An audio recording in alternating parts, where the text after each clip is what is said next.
Good day. This is the Elliott Wave weekly update for the S&P 500, being recorded on Sunday, October the 27th, 2024.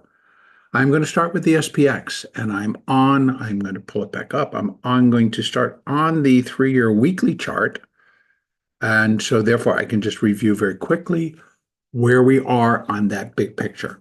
And the largest degree that I'm counting right now or showing on these charts is the primary degree.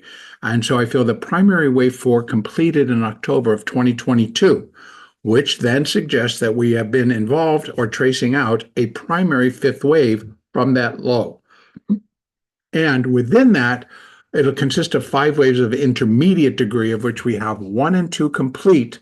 And I believe we're getting close to the completion point for intermediate wave 3. What comes next would be an intermediate fourth wave correction, and that correction would be expected to bring us back down to the low of, or the area of, the minor fourth wave. As Elliott told us and wrote, that the fourth wave in progress will find its terminus, its endpoint, within the price territory of the previous fourth wave. In this case, intermediate previous fourth, or of one lesser degree, excuse me, not the previous, of one lesser degree. And so one lesser degree from intermediate is minor, and that suggests that we come back down to here once again. But I am anticipating that minor 5 is likely going to, of course, make a new high above this and get somewhere above 6,000. That's kind of my thought on this. Now, bringing this down to the daily chart, we can start to look inside to see that we still are doing 1, 2, this is a 3. And in case you're wondering, here we have a 1, 2, and then again, we start to go back up. 1, 2, 3, 4, 5 of 3 here, 4, 5 of the minute.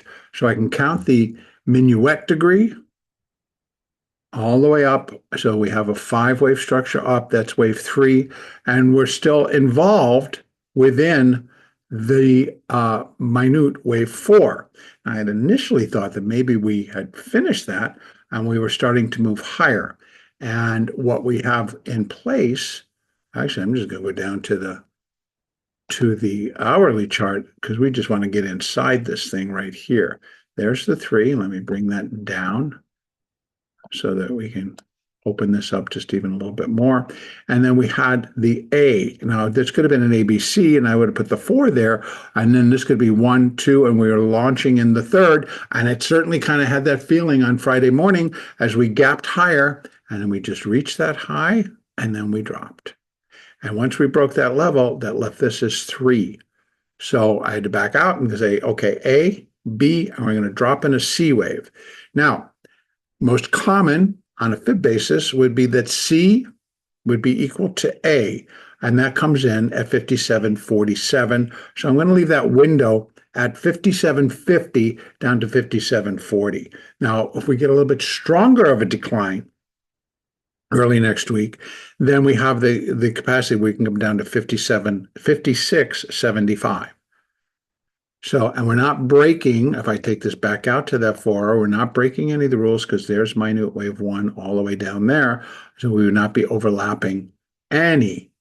So we're still good and we can come down, and they might just start the week that way. Also, next week, we have a slew, in fact, the majority, I would say, of third quarter earnings are going to be reported next week. So it's just going to be a constant flow all week long. Intertwined within all of that, of course, are going to be Apple, AMAT, Amazon, Google, Meta, Microsoft. So AMAT's not a part of the Mag 7, but Apple, Amazon, Google, Meta, and Microsoft are. So 5 out of the 7 are reporting. And Broadcom will come later. NVIDIA comes later, November. So we have these larger, the Mag 7 reporting. We also have Eli Lilly, we have Merck, we have, the list is just very, very extensive. So we have pharmaceuticals, we have Starbucks, I believe, we have a couple of the banks, Not the major banks, but a lot of the other next level down banks are reporting next week. Um, we have some retail. I think we have some airlines. We've got a little bit of everything coming in next week. And so I think it will provide a lot additional definition on our bigger picture as well as our little bit short-term picture. Now, being that the largest weighted stocks, that those being Apple, Google, Meta, Microsoft, are reporting from Wednesday, and basically, and one of them starts on Tuesday. We have Tuesday, Wednesday, Thursday. And on the heels of all that, the market really is going to be looking to see how these Mag 7 that have been dependent on revenue from advertising, revenue from AI. So is the AI now past that hype stage, and now we're going to see how it's being monetized? And are these companies actually making money? Like Google, they're going to be looking at their AI search engine. They're going to be looking at, in Microsoft, they're going to be looking at their AI products. So again, Amazon, they're going to be looking at web services. So, and then on the retail basis, how is Amazon doing? I think just from my own, that I use Amazon consistently because they bring it to my door, I can't imagine that they're actually not doing well. So I'm thinking that we might get some good earnings reports out of this. It's going to depend. I think that the one that would be majorly watched is going to be Apple. And it's going to be, is Apple going to be able to continue their string? Is it going to continue that the revenue is going to be generated from iPad, iMac, and iPhone sales? And questionable. We don't know. We're going to find out. And if not, is it just going to be a little bit, not as big of a ding? We'll find out. But these are the things that the market, I believe, is going to really be paying attention to and reacting to. And so we will begin to see this on Tuesday. And then we will just go the balance of the week. So for right now, though, I think we can begin on Monday by fulfilling the C wave, putting in the wave 4, and then maybe in earnest starting this 5th wave up. And we might have to wait till we get some of these earnings reports on Tuesday, Wednesday, and Thursday to really get that going. But my expectation remains for the market to continue higher to finish the minor 5th wave. Now, the difference here in the S&P versus the NASDAQ, the S&P has already been pretty close to 5,900.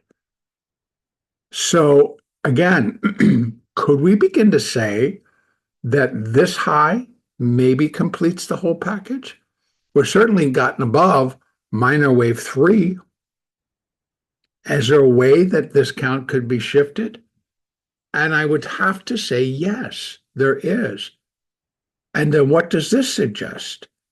This is not really what I would think would be the beginning of an intermediate 4th wave.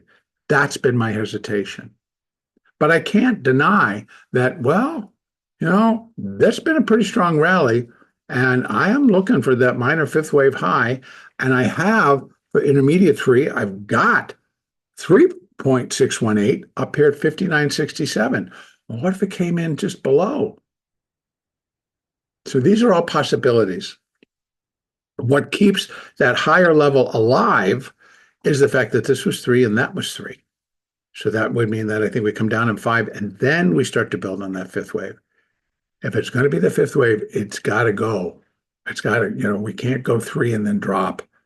Unless, excuse me, unless that 5th wave, the minute 5th wave is also going to form a diagonal. Then of course it'd be 1 is 3, 2 is 3, 3 all the way up. But then maybe we're not going to be looking for maybe just above 6,000 if they can get it. But I'm feeling that with the earnings reports that we're getting, particularly in the Mag 7, we stand a good chance that they will just push and it'll make it up there. Now, I'm going to wait for the 4 to get a cleaner read. Now, for minor 5, they're still all the way up here. In fact, I could put 1.618, but we've exceeded it.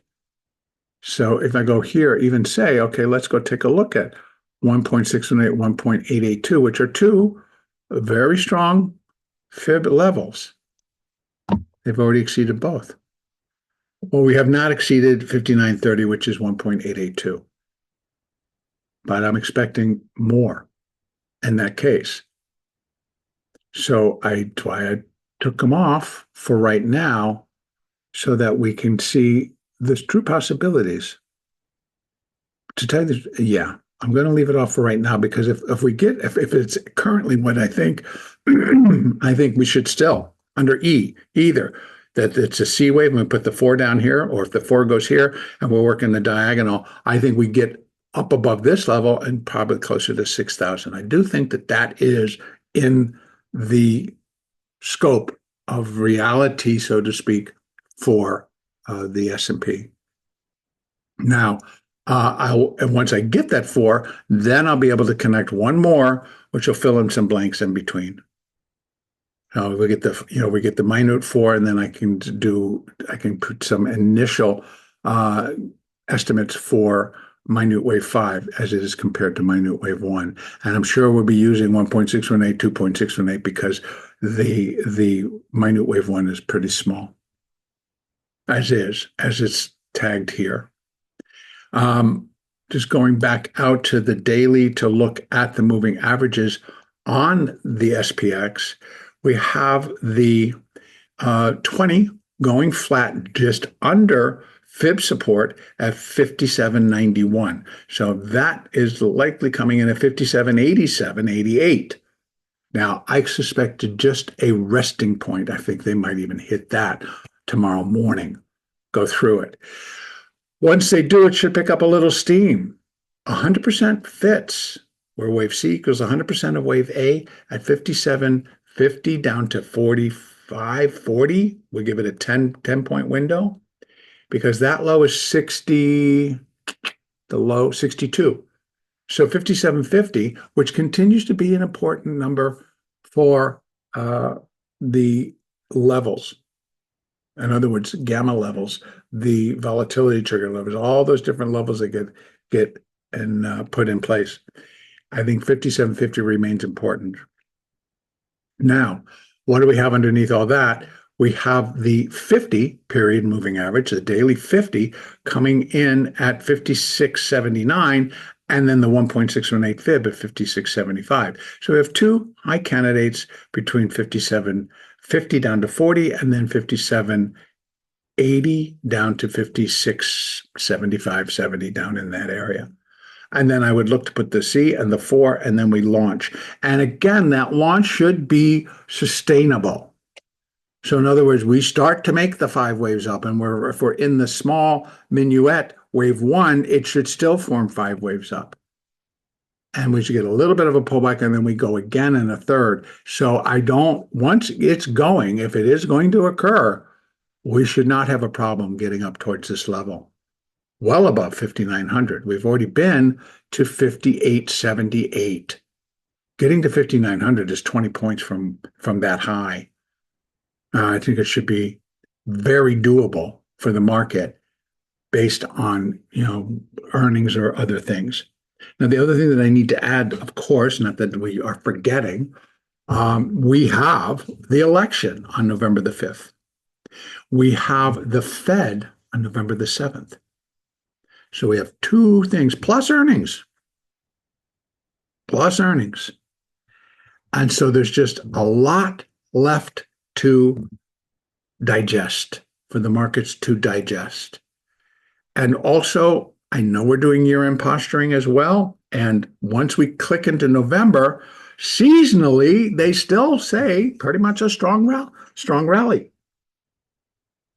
Now, I have to temper that with that I'm also getting a lot of analysts that are continuing to say the markets are extremely overvalued. I mean, I've gotten some reports that are suggesting that the market is over 50% overvalued by over 50%. Now, you start getting up into those levels, and you're like, well, what's that going to look like if it really starts to come undone? Overvaluation is going to be corrected in my mind by intermediate wave four, which is just going to actually bring us back to 5,100. Now, just speaking of that larger picture, 5,000 remains rock solid support. There is huge gamma positions sitting at 5,000, and they must be rolling them out, obviously, because it has remained there for a while. We're talking about it remained. It was in August, which in September, and then in October, and now we're moving it out into November. And the answer would be yes. In fact, some of it gets raised up, but I think there's just big positions that are sitting at 5,000. And then, of course, what we have above all of this is we have the JP Morgan call side of their collar. And I believe that's at 60.40. Now, I have had some resistance levels, fib levels, at about 16.45, 60.40, 60.35, somewhere, all in there. So my belief is that if possible, I believe the market wants to go up and test that level. Now, whether they want to do it during November or whether they're going to try to do it into December, I believe at some point they're going to want to go up there and test that level. So we got a lot going on to finish this quarter. First earnings, then the Fed, then we'll be looking at year-end posturing. Let's go over and take a look at the futures market. It's basically doing exactly the same thing. Starting here on the daily, also just kind of taking a quick peek. The same deal, except here the fibs are a little bit different in that the market has come down and it closed just above the 20, which is at 58.33. And the close on Friday was 58.41, and it had come down to a low of 58.35. So it saved itself from breaking the 20. I know it had come late in the day anyway. And so it pushed itself back up a little bit. I think a break there pushes us through 58.22 and on down via the futures market down to that where C will equal A at 57.75. And you can put that window 57.75, anything below 58.01 basically. So I'm going to say 57.80 down to 57.70 would be the window here for that support to complete, if it is a C wave, to complete that C wave and to then put the minute wave 4. A continued drop would suggest that we can come all the way down. Now we have the 50 period moving average on the daily at 57.40. Not bad, still staying above 5,700. If we drop below, it's right below. 56.96 is 1.618. I would not be looking for 2.618 at this time. And let me just make one quick adjustment to all of this and put it in the right context. Yeah, these are minuet. Minuet. And I'm going to take that one off because I'm not expecting that low. If it does, we're overvaluating. So here we have for minute wave 4. Excuse me. Let me just make another quick adjustment. See, I always see it when I open up my charts. There. So here we have for minute 4. These are the support levels. So you can see how they start to match up. 57.65, 100%, 57.75. So what did I say? 57.80 down to 57.70, but you can go all the way down to 57.65. And then we have 382, and that's just below the 50, and the 1.618 fib, that 38% is at 56.65. So it's about 100 points.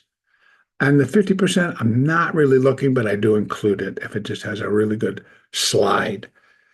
And what I also didn't mention is like we still have geopolitical situations Ukraine conflict, the conflict or the war between Israel, Iran, Hezbollah, Hamas, whoever else wants to join that one. So we have these still in play. Right now they're contained, but they're still in play. And if something shifts severely to that, I do believe that it could put a dent in the markets. All right, so let me go down now to the hourly chart and let's look inside. So that was the three, and then I thought, okay, that could have been the four. One, two, and then we were launching like great, great, great, and then we stopped and we came down and broke. So as in the cash, you see it's an ABC. So I'm kind of going back and saying, okay, this is an ABC down. So that's A. B, now you would think we'd get a flat, and it's not. It's not. But this is A, B, and then we get this strange pattern in here. But I think it is an ABC. And then we had another ABC, so an A and a B, and we're looking for 5 down. So I think we actually start that way later this afternoon, evening, when Globex opens. We're going to see. And we'll watch this rocky road develop, because as I said earlier, there has been a lot of talk about overvaluation. And whether this all holds itself up and starts after the election or it starts next year, to be determined, but it's not going to reduce the overvalued side of our market right now. And I don't think that, I do think that the options flow, the capital flow from product to product, from sector to sector, even within the options, where they're moving the money and that produces the gamma flows, I think that will continue to be a major, major factor in the moves within our indexes. So, yes, I'm thinking that, well, we can come down there and then we should start wave 5. And I am going to leave it right there, to be honest with you, because there's not too much more to be added. We're going to have to wait to see how all of this comes out this week with all of the information that will be added. And the next Elliott Wave daily update will be on Monday, October the 28th.